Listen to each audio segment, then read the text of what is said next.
Where's Junior? What do you mean, didn't you put him in? No, I thought... Where'd we leave him?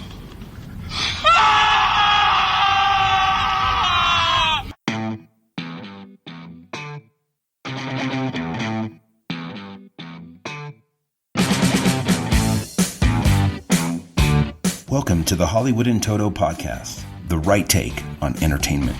The HiT cast offers a weekly look at Hollywood from a conservative point of view. Sick of media bias infecting Hollywood headlines? Tired of stars insulting your views? HiT has your back. Now, here's your host, Christian Toto. Welcome to episode 140 of the Hollywood in Toto podcast, the right take on entertainment. This week we're talking with comedian and inspirational speaker David Deeble. Dave suffered what could have been a career-ending injury a little while back. It only made him stronger and funnier. He's got a very cool story to share. This week I wanted to peel back the curtain on life as a professional movie critic. I know, pretty glamorous, right? There actually are perks to the gig. You get free movies. You get a lot of free movies. Free popcorn? Not so much. All year round, we are courted by PR types. Come see our movie. Come review our movie. Would you like to interview X or Y from said movie? It's pretty consistent. But then this time of year, Oscar season, award season, that pressure gets pretty intense. Turns out studios large and small want to get nominated for something, anything, except a Razzie, of course. That means critics like me receive screeners in the mail each November. November is I'm just waiting at the mailbox, seeing what's going to happen next. Now, these are the DVDs, or sometimes we get screening links too, kind of the digital age stepping up, that let us watch films that either were in theaters and we missed them, or even movies that are not yet available to be seen. I'm going to be watching Richard Jewell this weekend. It's a new Clint Eastwood movie. I can't wait. It doesn't come out for about 2 more weeks, but again, one of the few perks of being a film critic, beyond the massive pay, is seeing movies like that early. Now, another thing that comes around this time of year, though, for me is guilt. I can't watch all these screeners. I've got dozens and dozens of films to watch, and there's only so much time in a day, in a week, in a month. I'm doing my very best. I've watched as many as I can, and I'll continue to do so, but I just can't catch them all. But I think what's interesting to me about this whole brief mini-season is the swag I get. Now, listen, I'm not getting $1,000 luxuries. It's just little gifts that the movie studios send our way that are tied to the movies in question. For The Irishman, I got a bottle of wine. For Dolomite Is My Name, the Eddie Murphy movie, I got a very thick blue jean jacket. It's kind of cool. I wish it was my size, but beggars can't be choosers.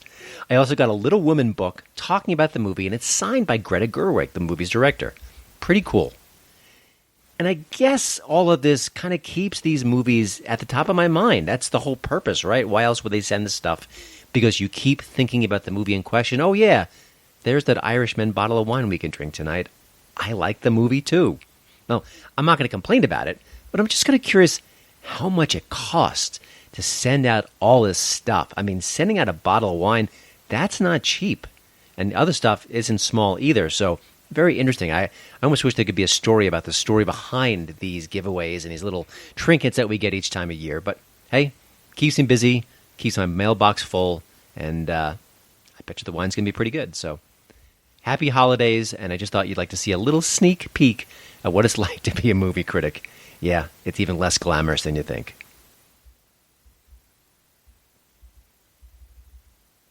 And now here's the HiT tweet of the week.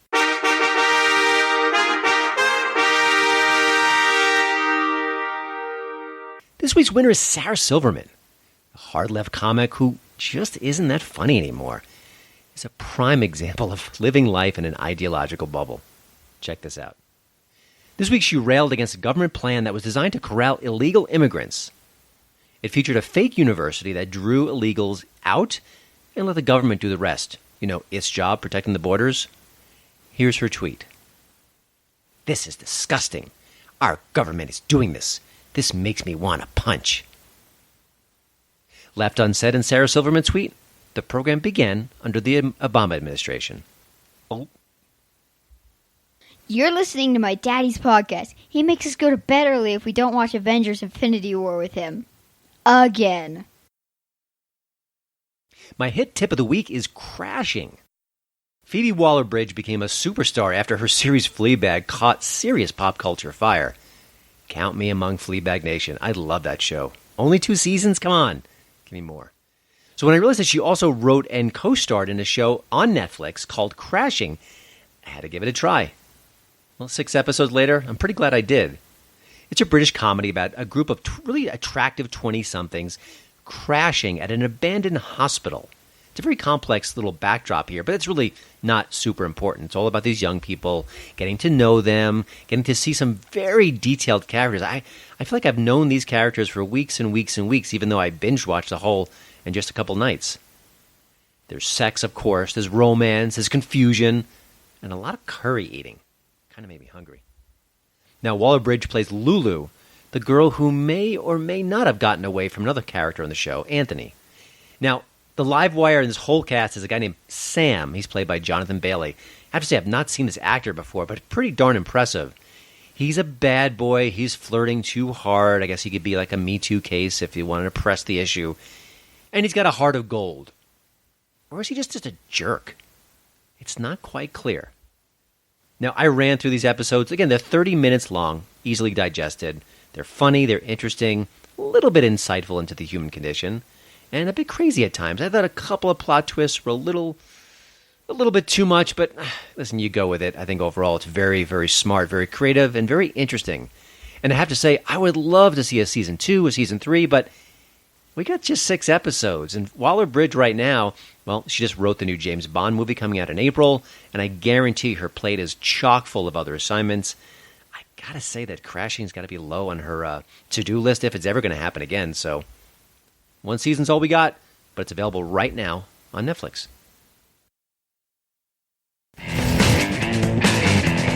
You're listening to the Hollywood in Toto podcast, the right take on entertainment.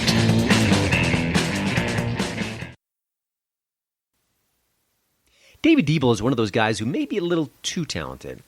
He's an inspirational speaker, he's a stand-up comedian, he's a juggler, he does lots and lots of different things. So, naturally, I wanted to have him on the HitCast. Now, one of the things that David does is he can kick a billiard ball into his eye socket. It's one of his series of physical stunts that are kind of fun to watch.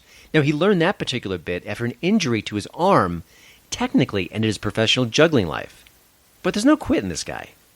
He's also performed on The Tonight Show, The Late Late Show, and many other venues. And now, he's opening up about his life and career for us. Cool, right? Here's my conversation with David Deeble.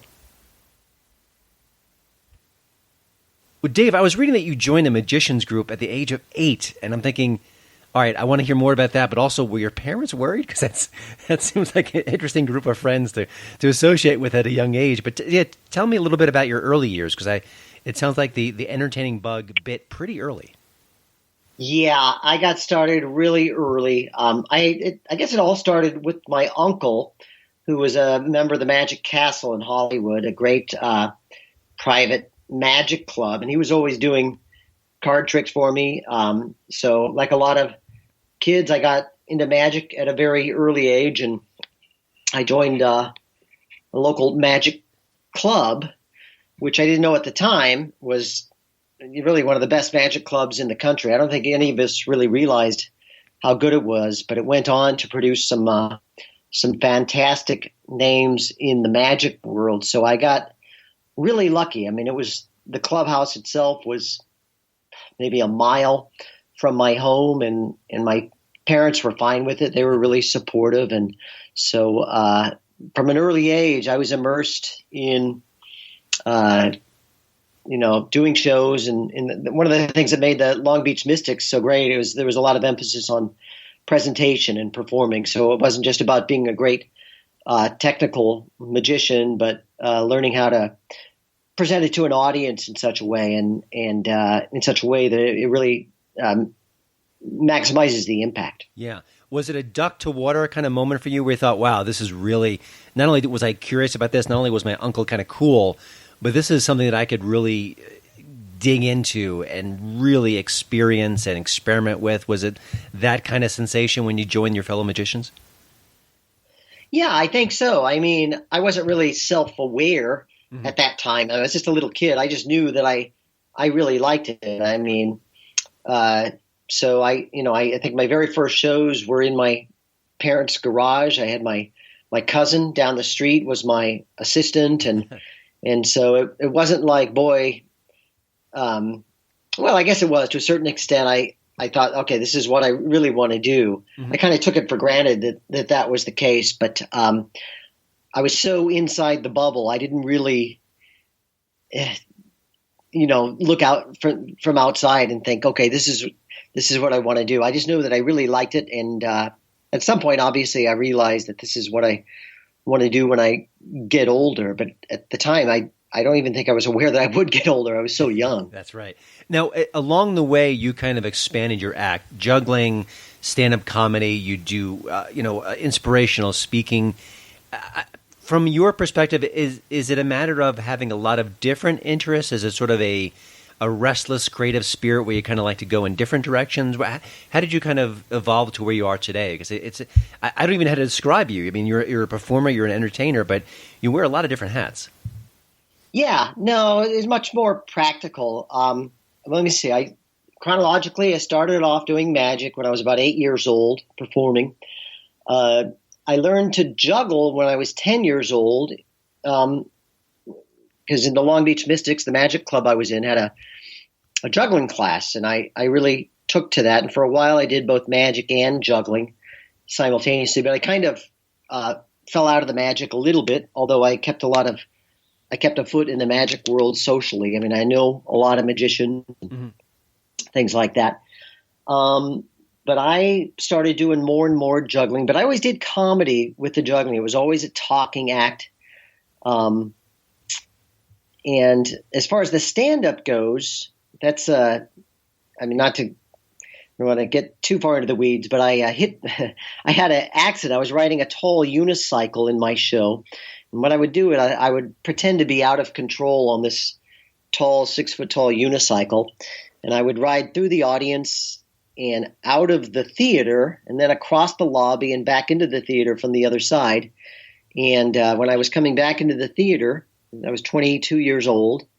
I didn't duck sufficiently, so I hit my head on the cross beam of the door. I had a big, hockey puck sized, lump on my head, but I was fine. I finished the show. But ever since then, I developed a problem with my right arm, and basically overnight, I lost the vast majority of my juggling ability. My arm does this funny thing. It pronates inwards, and I can't really control it, and I start hitting my rib cage if I try to do conventional toss juggling, juggling balls, rings, and clubs. So I had really no choice but to start getting into more unconventional stuff if I was going to keep performing. So, for example, instead of juggling 3 objects, I started doing things like kicking a $50 into the air and catching it in my eye socket, or I roll a honeydew melon down my back and pierce it between my legs with a gardening fork, things like that. So the act became a lot more original, and it worked out really good because, like I said, it's more original, and it's also good because I look like a normal guy. I wear a suit and tie, but I'm doing all these crazy things, and that's one thing I learned from Steve Martin. I mean, if you look wild and crazy and you do wild and crazy things, you're like a lot of other performers. But if you look normal and you're doing crazy things, then it's funny. Yeah. Did it take you a while to shift gears? I mean, it must have been, obviously upsetting in many ways that the injury happened, but it sounds like you were able to kind of reconfigure your act in a creative way. But was there a period where you weren't sure you could do that, or did you kind of sort of take the jig or jag in a quicker fashion, in a sense? Well, yeah. I mean, psychologically, it was really tough, but I didn't really have any choice. I mean, I was 23. I've never exactly been college material or anything like that, and I just knew that, and by then, I really was. I knew that this is what I wanted to do. Yeah. So it was a gradual process, replacing, some of a lot of the material that I could no longer do with new stuff. And I had a lot of help from friends, co-writing and collaborating and stuff like that. But it was like anything else. You get a little bit of success. I'd incorporate a new routine and enjoy the success of performing in front of the audience and getting laughs and kind of realizing like, oh, this is great. I don't need to be a great juggler. I can just kind of, the suitcase can be totally empty and I can still kind of sell what's inside of it. So that kind of kept me going. But, I couldn't let the audience know. I mean, I'd be on stage and thinking, good Lord, is this going to work? Uh-huh. But outwardly, it's like anything else with stand-up. What can you do but just put a smile on your face and commit to the material. And so it's in a way, it's really the best thing that happened to my career. I never have to worry about what any other variety performers are doing on the bill or anything like that. I mean, magicians come up to me who don't know me. They think I'm a magician. They ask me, are you doing this trick? Are you doing that trick? Or jugglers saying, what are you going to be doing in your act? And it's like, don't worry about it. Just do your act. And I promise you, there won't be a conflict of material. I love that. It sounds like, listen, a lot of entertainers go out there to make people laugh. It's sort of the boilerplate for any kind of stand-up. But it sounds like you had that let's put on a show Mickey Rooney angle from a long time ago. Did that kind of bite you young where you thought, I just want to make people take them away from their day-to-day doldrums? And it sounds like that might be the through line of your career. Well, now, yeah, like when I started, I think, yeah, sure, you like making people laugh. I will say that every now and then someone will say, and I'm sure a lot of comedians get this, someone will say, I really needed to laugh. Uh-huh. And I don't know if they really realize how meaningful it is because, you always want to do a good show and you love to hear people come up and say, man, that was so funny. I cracked up.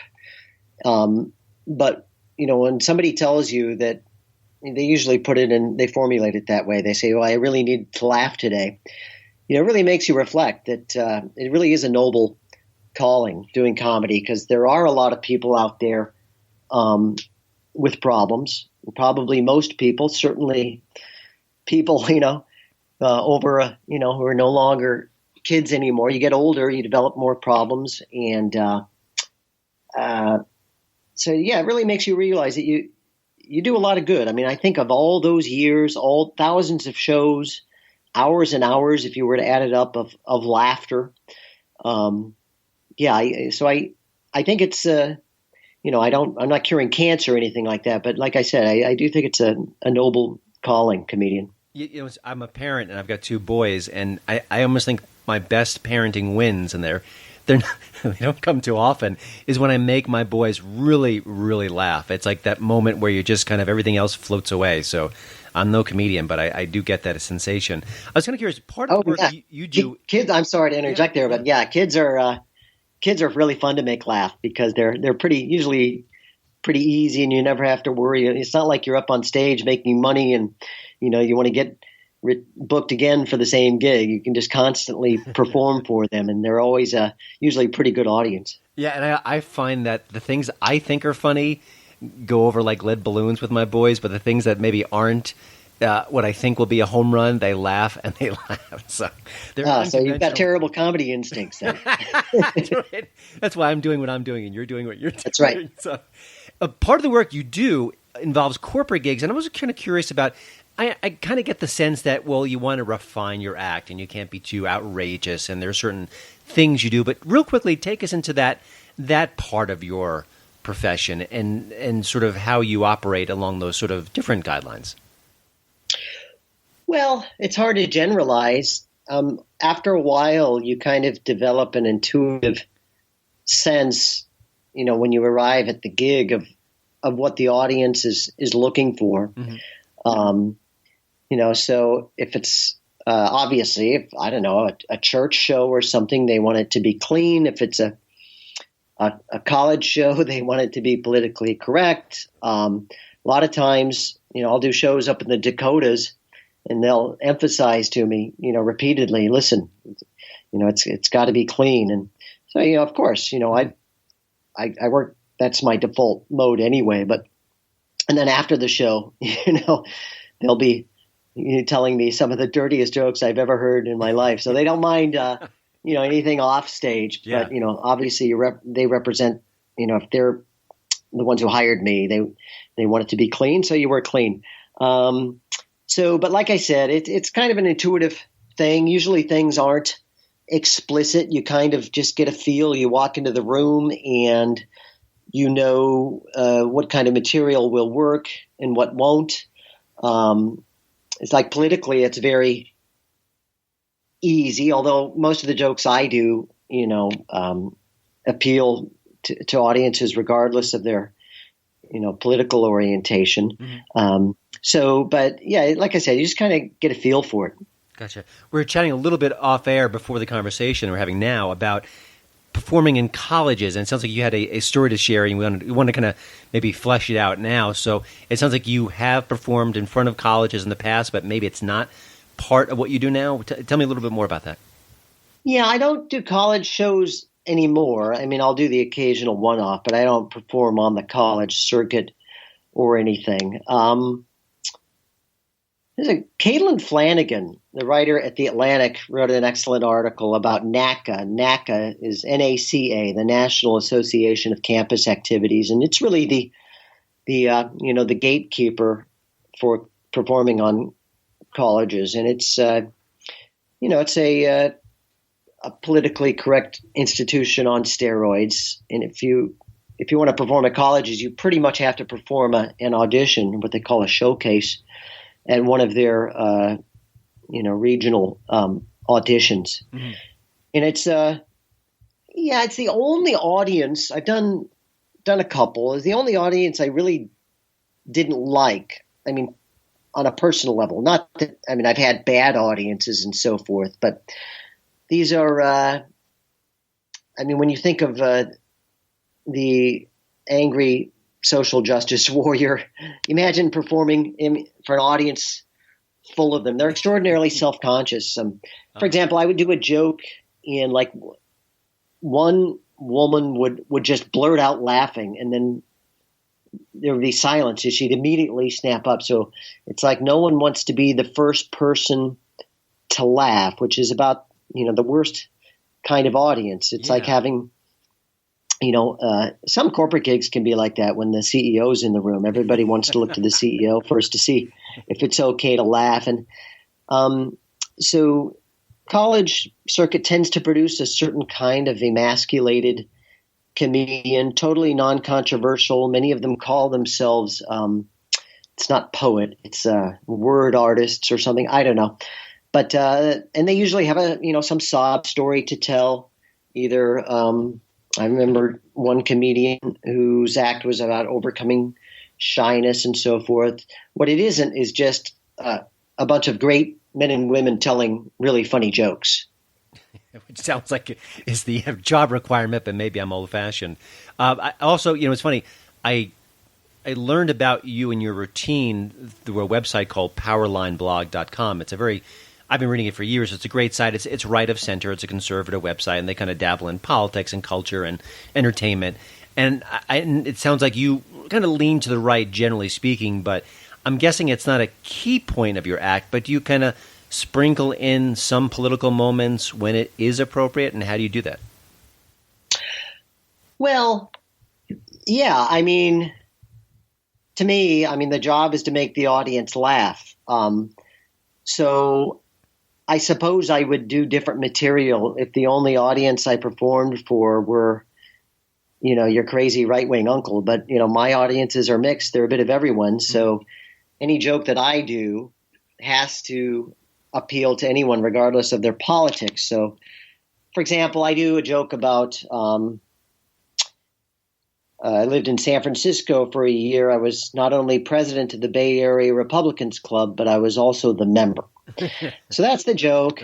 And, that's one that audiences laugh at, whether I'm performing in, Kansas or Mill Valley, California, because the joke isn't slamming progressives. It's just a joke about being a conservative in the Bay Area.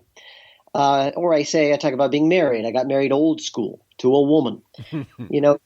there's something wrong with you if you have to filter that through some sort of lens before you're allowed to laugh at it. And most audiences of mine, even if they're liberal or what have you, think that's funny. So I try to keep that in mind. And just as I talked about instincts, you get instincts for various audiences before you even go on. You kind of get an instinct for what kind of political material will work. Now, there are some jokes that maybe I tilt my hand a little bit. Lately, I've been doing one about we have two daughters and a son. And of course, I remember when you had to wait until your kids were born to learn their gender. Nowadays, of course, you have to wait until they're 18. Mm-hmm. So to me, I think that's kind of in the same spirit as those previous jokes. But I don't know. Maybe some people might get upset about it. But like I said, in general, I try to strive for things that just kind of speak to people's gut. And that's probably worth expanding on. If some people have to think before they laugh, then they're not going to enjoy a lot of the best comedy. To me, you can't enjoy comedy at all if it's a cerebral act. Great comedy, and I know you had Dennis Miller on your podcast earlier. There's a guy whose material it just punches you in the gut, and you can't not laugh at most of his material. Well, I think if you had said to both of us maybe a decade ago that there will be comedians hitting the road, and when they tell a joke, the audience laughs and then looks around for common approval, you would laugh at that concept. But at the worst, listen, most people still go to comedy clubs. They enjoy it. It's part of the culture. But that aspect just really confuses and baffles me. It makes me a little sad, too, because I think there's such, that we want to kind of embrace the joy in life. And if you can't just enjoy a good joke and let that initial instinctual laugh out without consequences, it makes me kind of feel sad for you. But that's the way it is in some circles. Yeah. To cite that Caitlin Flanagan article again in The Atlantic, she talks about how the college circuit has never really produced a comedian of note. I mean, you would never obviously see Dave Chappelle. He would get nowhere on the college circuit. Jerry Seinfeld has talked about how he doesn't perform at colleges anymore. And I think in stand-up, at least in the U.S., there's always been a strong kind of countercultural streak in it. I think of George Carlin, for example. And when you have a president in the White House who's constantly, knocking down the media or something, you've got a countercultural figure in the White House. A lot of comedians are kind of confused. They don't know. I mean, I want to make fun at the media too, but does that make me a Trump supporter? And so there's a lot of self-consciousness going on, and it all comes back to the same thing where the best comedians, the best comedy is just the comedy that makes you laugh, not the comedy that makes you think. Although, comedy that makes you think is great too, but it has to make you laugh. Yeah. I think Jay Leno said it best: write joke, tell joke, collect check. And I'm either paraphrasing or I've got it exactly. It seems like a very simple concept that we've kind of made a little bit more complicated than it should be. Now, you've been sort of all over. Your career is kind of ricocheted from speaking gigs to comedy to juggling to stand-up to magic. I was kind of curious, you see show business from a lens that we don't see. Is it different than most people would imagine? Is it darker? Is it lighter? Is it?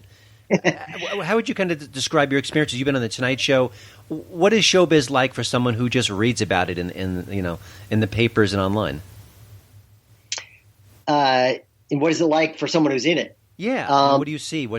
Is it darker? Is it lighter? Is it more generous than people expect? Is it more cutthroat? Is it more everyone's helping each other? I mean, it's kind of a vague question, but I just thought you just have a very unique perspective. I understand. Well, it's very much an office job. I mean, during the day, there's emails to send and there's, prospective clients to try to connect with and things like that. So a lot of it's just pretty, prosaic work like that. I've avoided problems like drug abuse or what have you. So a lot of it is just kind of, booking, filling up your calendar with dates. The shows themselves are just fun. I've never become jaded. I mean, when I was starting doing stand-up, I was living in Denver, actually, where you are.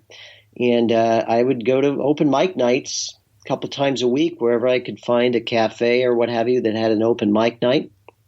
And, I always had a couple of props in my pocket because if I got nervous during this stand-up and wanted to bail, I could always kind of segue into my variety act. Uh-huh. But that way I developed my stand-up, and I enjoy performing, whether it's for, six people or 600.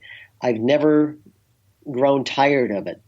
As long as the shows are going good. And fortunately, the shows are still going good. So from my point of view, I love it, and really don't foresee myself doing anything else anytime soon. Gotcha. One last quick question, Dave.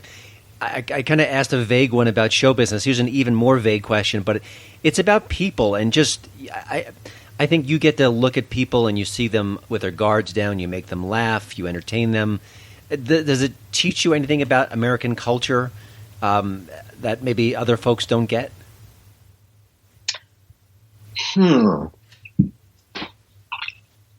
Which is kind of like Barbara Walters, if you were a tree, what kind of tree you would be? Well, yeah, it is. I mean, because I have performed for a handful of non-American audiences. I've done some shows in Germany and Holland for, English language shows, needless to say.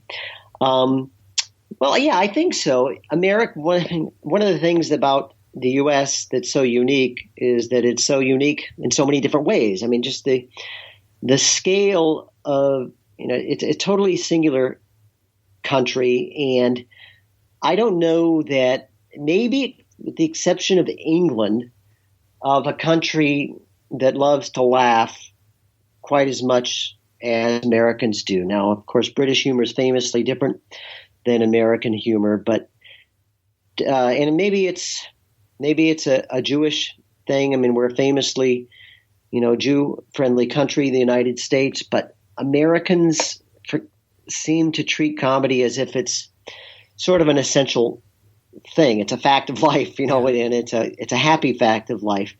And so it's sort of like there will never be a shortage of suppliers of comedy in America, because there will never be a shortage of demand for comedy in America. And, I'm saying this as someone married to a German and has spent a lot of time in Germany. I'm, in fact, in Germany this very moment.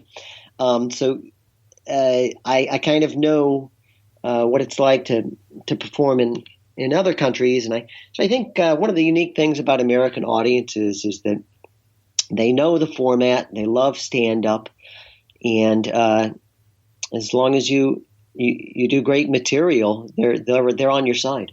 Excellent. I like that. Another part of the great American tradition, but I'm glad you gave that perspective. Well, thank you, Dave, for joining the HiTcast. You can go to daviddeeble.com for all the info you need about Dave and his act and where he might be next.